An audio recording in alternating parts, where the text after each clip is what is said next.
கை கொடுத்தா கொலுசுக்கு தாங்கால் கொடுத்தா முந்தான சேலையத்தான் மாரோட கட்டிக்கிட்டா பொம்பளு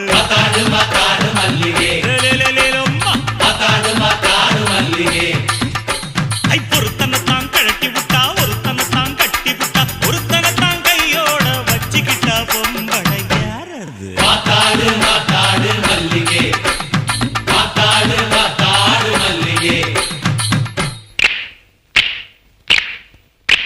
இளங்கண்ண கழட்டி புட்டு பசுமாட்ட கட்டி புட்டு கையோட வச்சிருந்த பால் சொம்புதான் அது வேறதே